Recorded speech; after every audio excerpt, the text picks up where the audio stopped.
আজকে আমি তোমাদের মাধ্যমিকের ইতিহাসের প্রথম অধ্যায়, যে চ্যাপ্টারটার নাম হচ্ছে ইতিহাসের ধারণা। আমি এই অধ্যায় থেকে এমসিকিউ এবং এসিকিউ প্রশ্নগুলো করাবো। তোমরা দেখতে থাকো, তাহলে তোমাদের খুব ভালো নাম্বার হবে। চলো আর দেরি না করে সেই সমস্ত প্রশ্নগুলো দেখে নিই। তোমাদের কারোর যদি কোনো রকম ইতিহাস বুঝতে অসুবিধা হয় তাহলে কিন্তু আমাকে অবশ্যই কমেন্টের মাধ্যমে জানাবে, এবং তোমাদের এই প্রশ্নগুলো যদি কোনো উপকার হয় তাহলেও আমাকে কিন্তু কমেন্টের মাধ্যমে জানাবে। চলো আর দেরি না করে এই প্রশ্নগুলোকে দেখে নিই। তাহলে দেখো, আমাদের প্রথম অধ্যায়টার নাম হচ্ছে ইতিহাসের ধারণা। প্রথম যে প্রশ্নটা আছে, দেখো কি আছে, নতুন সামাজিক ইতিহাসের বিষয়বস্তু কি। দেখো অপশনগুলো কি কি আছে, সেটা হচ্ছে যে বুদ্ধিজীবী সম্প্রদায়, ভদ্রলোক সম্প্রদায়, সাধারণ সম্প্রদায়, চাকরিজীবী সম্প্রদায়। উত্তরটা কিন্তু আমাদের হবে যে সাধারণ সম্প্রদায়। এবার 2 নম্বরের প্রশ্ন দেখো, প্রথম মহিলা ক্রিকেট বিশ্বকাপ হয় কবে? 1970 খ্রিস্টাব্দে, 1971 খ্রিস্টাব্দে, 1972 খ্রিস্টাব্দে, না 1973 খ্রিস্টাব্দে? উত্তরটা কিন্তু আমাদের হচ্ছে যে 1973 খ্রিস্টাব্দে। এবার দেখো 3 নম্বরের প্রশ্নে কি আছে। দেখো 3 নম্বরের প্রশ্নে আছে, 100 বছরের বাংলা থিয়েটার গ্রন্থটি রচনা করেন কে? সেটা হচ্ছে কপিলা বাৎসায়ন, শিশির কুমার বসু, রজতকান্ত রায়, আর ঘ হচ্ছে স্যার যদুনাথ সরকার। উত্তরটা কিন্তু হচ্ছে যে শিশির কুমার বসু। তারপরে দেখো 4 নম্বরের প্রশ্ন কি আছে, ইন্ডিয়ান আর্কিটেকচার গ্রন্থটি রচনা করেন কে? প্রথমে দেখো অপশন কি আছে, ইবি হ্যাবেল, ক্ষয়ের দেখো পার্সি ব্রাউন, লুইস ম্যামফোর্ড, না চার্লস টিলি? এখানে উত্তরটা হবে যে পার্সি ব্রাউন। তারপরে দেখো ভারতের প্রথম সামরিক ইতিহাস লেখেন কে? তাহলে দেখো প্রদীপ সিংহ, রমেশচন্দ্র মজুমদার, গৌতম ভদ্র, স্যার যদুনাথ সরকার। উত্তরটা কিন্তু হবে আমাদের স্যার যদুনাথ সরকার। 6 নম্বরের প্রশ্ন দেখো কি আছে। 6 নম্বরের প্রশ্নে আছে যে জীবনের ঝরাপাতা রচনা করেছেন কে? হচ্ছে মণিকুন্তলা সেন, চিত্রিতা ব্যানার্জি, সরলদেবী চৌধুরানী, আর ঘ হচ্ছে নারায়ণী গুপ্ত। উত্তরটা কিন্তু হচ্ছে আমাদের সরলদেবী চৌধুরানী। এবার দেখো 7 নম্বরের প্রশ্নে কি আছে, জীবন স্মৃতি হলো, তাহলে জীবন স্মৃতি হচ্ছে রহস্য কাহিনী, একটি উপন্যাস, আত্মজীবনী, নাটক। তোমরা জানো সবাই যে এটা আত্মজীবনী। 8 নম্বরের প্রশ্ন দেখো, সোমপ্রকাশের সম্পাদক কে ছিলেন? দ্বারকানাথ বিদ্যাভূষণ, ঈশ্বরচন্দ্র বিদ্যাসাগর, বঙ্কিমচন্দ্র চট্টোপাধ্যায়, রাজা রামমোহন রায়। তাহলে উত্তরটা হবে দ্বারকানাথ বিদ্যাভূষণ। 9 নম্বরের প্রশ্ন দেখো, বঙ্গদর্শন প্রথম প্রকাশিত হয় কবে? 1818 খ্রিস্টাব্দে, 1858 খ্রিস্টাব্দে, 1872 খ্রিস্টাব্দে, 1875 খ্রিস্টাব্দে? উত্তরটা হচ্ছে যে 1872 খ্রিস্টাব্দে। 10 নম্বরের প্রশ্ন দেখো কি আছে,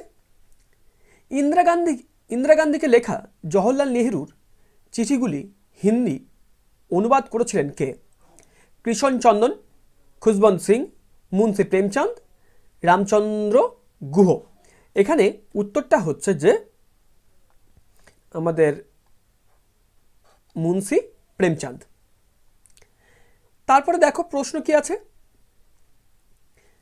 70 বৎসর নামক স্মৃতিকথা রচনা করেন রবীন্দ্রনাথ ঠাকুর, সরলাদেবী চৌধুরানী, বঙ্কিমচন্দ্র চট্টোপাধ্যায়, বিপিনচন্দ্র পাল?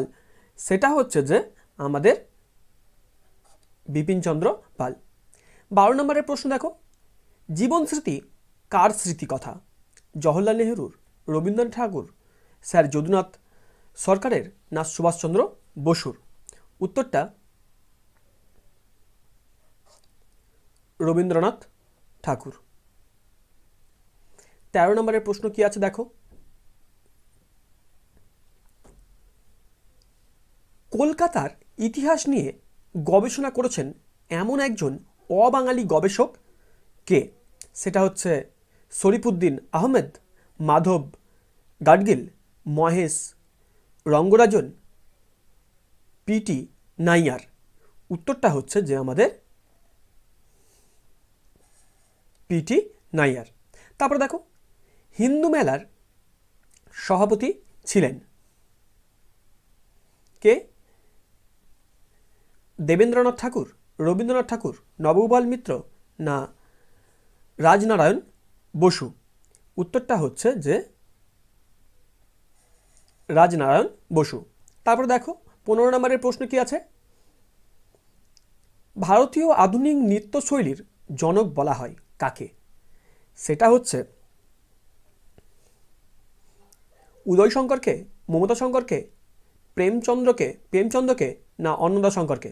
সেটা হচ্ছে যে উদয় শঙ্করকে। 16 নম্বরের প্রশ্ন দেখো কি আছে? The story of my experiment with truth এই আত্মজীবনী গ্রন্থটি রচনা করেছেন কে? জওহরলাল নেহরু, মহাত্মা গান্ধী, সুভাষচন্দ্র বসু না সুরেন্দ্রনাথ বন্দ্যোপাধ্যায়? উত্তরটা হচ্ছে যে আমাদের মহাত্মা গান্ধী। তারপরে দেখো 17 নম্বরের প্রশ্ন কি আছে? ভারতে রেলপথের সূচনা হয় কবে? সেটা হচ্ছে যে 1850, 1852, 1853 না 1854 খ্রিস্টাব্দে? উত্তরটা হচ্ছে যে 1853 খ্রিস্টাব্দে। 18 নম্বরের প্রশ্ন দেখো কি আছে?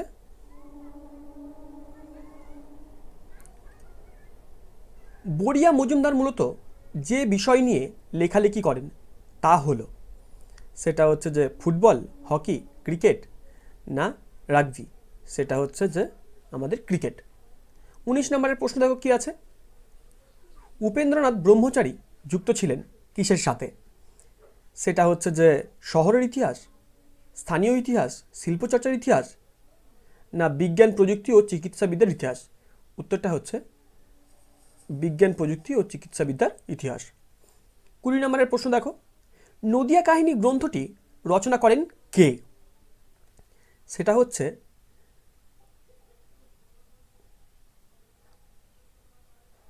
কুমুদনাথ মল্লিক। এবার দেখো 1 নম্বরে যে প্রশ্নগুলো আসে বা আসবে। প্রথমে প্রশ্ন কি আছে?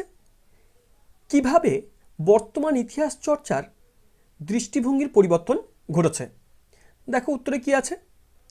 বর্তমানে সমাজ, বিনোদন, ক্রীড়া, চিকিৎসাবিদ্যা, পোশাক পরিচ্ছদ, খাদ্যাভাস, আঞ্চলিক বিষয়, স্থাপত্য, শিল্পচর্চা, যানবাহন, যোগাযোগ ব্যবস্থার মাধ্যমে আমাদের দৃষ্টিভঙ্গির পরিবর্তন ঘটেছে। তারপরে দেখো কোথায় কখন প্রথম নতুন সামাজিক ইতিহাস চর্চা শুরু হয়? পশ্চিম ইউরোপে 1960 খ্রিস্টাব্দে। 3 নম্বরের প্রশ্ন দেখো কি আছে? ভারতে কখন নিম্নবর্গের ইতিহাস চর্চা শুরু হয়েছিল? সেটা হচ্ছে যে আমাদের 1982 খ্রিস্টাব্দে। 4 নম্বর প্রশ্ন দেখো কি আছে? সাবাল্টান গোষ্ঠীর ঐতিহাসিকগণ কাদের ইতিহাস রচনা করেছেন? নিম্নবর্গের। তারপরে দেখো হিস্ট্রি ফ্রম বিলো বলতে কি বোঝায়? ইতিহাসের বিষয়বস্তুকে সমাজের একেবারে তলা থেকে বিশ্লেষণ করা। 6 নম্বরের প্রশ্ন দেখো, ভারতে খেলার ইতিহাস নিয়ে প্রথম গবেষণা করেন কে? সৌমেন মিত্র। তারপরে দেখো কত খ্রিস্টাব্দে মোহনবাগান ক্লাব ইউরোপীয় সিভিল ও মিলিটারি দলকে হারিয়ে আইএফএ সিল জয় করেছিলেন? সে উত্তরটা হচ্ছে 1911 খ্রিস্টাব্দের 29 জুলাই। তারপরে দেখো 20 নম্বরের প্রশ্ন কি আছে? The spirit of the game গ্রন্থের লেখককে? সেটা হচ্ছে যে আমাদের মিহির বোস। তারপরে দেখো খেলার ইতিহাস চর্চার গুরুত্ব কি? খেলার ইতিহাস চর্চার গুরুত্ব হচ্ছে খেলার ইতিহাস কোনো দেশের খেলার ঐতিহ্যের বিবরণ বুঝতে সাহায্য করে এবং জাতীয়তাবাদ অথবা ঔপনিবেশিক সংস্কৃতি ইত্যাদি বিষয়গুলিকেও ব্যাখ্যা করতে সাহায্য করে। 10 নম্বরের প্রশ্ন দেখো কি আছে?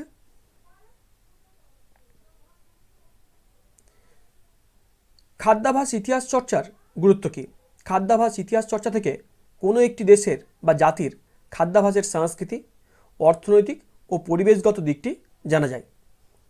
11 নম্বরের প্রশ্ন দেখো, বাষ্পচালিত রেল ইঞ্জিন কে আবিষ্কার করেন? George Stephenson. তারপর দেখো দৃশ্যশিল্পের ইতিহাসের মূল বিষয় কি? বিভিন্ন শিল্পীর আঁকা ছবি, কার্টুন, ফটোগ্রাফি। 13 নম্বরের প্রশ্ন দেখো, রয়্যাল ফটোগ্রাফিক সোসাইটি কবে প্রতিষ্ঠিত হয়? সেটা হচ্ছে আমাদের 1853 খ্রিস্টাব্দে। 14 নম্বরের প্রশ্ন দেখো কি আছে, স্থানীয় ইতিহাস চর্চার গুরুত্ব কি? স্থানীয় ইতিহাস চর্চার গুরুত্ব হলো যে তা থেকে আঞ্চলিক, অর্থনৈতিক, সামাজিক ও সাংস্কৃতিক জীবনের একটি রূপরেখা পাওয়া যায়। 15 নম্বরের প্রশ্ন দেখো, বাংলাদেশের ইতিহাস গ্রন্থটি কে রচনা করেন? সেটা হচ্ছে যে রমেশচন্দ্র মজুমদার। 16 নম্বরের প্রশ্ন দেখো, কোচবিহারের ইতিহাস গ্রন্থটি কে রচনা করেন? সেটা হচ্ছে ভবানীচরণ বন্দ্যোপাধ্যায়। তারপরে দেখো 17 নম্বরের প্রশ্ন কি আছে, চিপকো আন্দোলনে কে নেতৃত্ব দেন? সেটা হচ্ছে সুন্দরলাল বহুগুণা। 18 নম্বরের প্রশ্ন দেখো, বাংলায় মহিলাদের মধ্যে সর্বপ্রথম চিকিৎসক ছিলেন কে? সেটা হচ্ছে কাদম্বিনী গঙ্গোপাধ্যায়। তারপরে ওমেন ইন মডার্ন ইন্ডিয়া কার লেখা? গেরাল্ডিনে ফরবেস। 20 নম্বরে দেখো প্রশ্ন কি আছে, শহরের ইতিহাস চর্চার ধারাটি কবে কার উদ্যোগে শুরু হয়? স্টিফেন থার্মস্টম 1970-এ। তারপর দেখো 21 নম্বরে কি আছে, সমাচার দর্পণ কবে প্রকাশিত হয়? সেটা হচ্ছে যে 1818 সালের 23শে মে। তারপরে মিলিটারি হিস্ট্রি অফ ইন্ডিয়া গ্রন্থের রচয়িতা কে? সেটা হচ্ছে যদুনাথ সরকার। 23 নম্বরের প্রশ্ন দেখো কি আছে, বাংলা সঙ্গীতের 4টি ধারা। দেখো বাংলা সঙ্গীতের 4টি ধারা কি কি? সেটা হচ্ছে যে আমাদের রবীন্দ্রসঙ্গীত, নজরুল গীতি, লোকগীতি, উচ্চাঙ্গ সঙ্গীত। তারপরে দেখো দ্য অ্যানালস পত্রিকাটি কবে প্রকাশিত হয়? সেটা হচ্ছে 1929 খ্রিস্টাব্দে। বাঙালির বেশবাস গ্রন্থের রচয়িতাকে? সেটা হচ্ছে মলয় রায়চৌধুরী। সোমপ্রকাশ পত্রিকার সম্পাদক কে ছিলেন? সেটা হচ্ছে যে দ্বারকানাথ বিদ্যাভূষণ।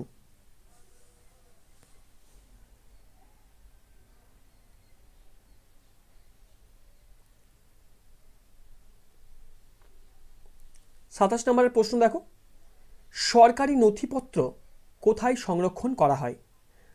উত্তরে দেখো, সরকারি নথিপত্র সাধারণত মহাফেজখানায় সংরক্ষণ করা হয়। এই প্রশ্নটা কিন্তু খুবই গুরুত্বপূর্ণ, ঠিক আছে? তারপরে দেখো, গগনেন্দ্রনাথ ঠাকুরের আঁকা 2টি ছবির নাম লেখো। সেটা হচ্ছে বিরূপ বর্জ্য, নদিয়ার নিমাই। 29 নম্বরের প্রশ্ন দেখো, কাকে বাংলার চলচ্চিত্রের জনক বলা হয়? সেটা হচ্ছে হিরালাল সেনকে। 30 নম্বরের প্রশ্ন দেখো, লাস্ট প্রশ্ন এটাই, জীবনে ঝরাপাতা কী ধরনের গ্রন্থ? দেখো জীবনে ঝরাপাতা এটা হচ্ছে আত্মজীবনীমূলক গ্রন্থ। তোমরা এই সমস্ত প্রশ্নগুলো খুব ভালো করে করতে থাকো, তাহলে দেখবে কমন পেতে তোমাদের কোনো অসুবিধা হবে না।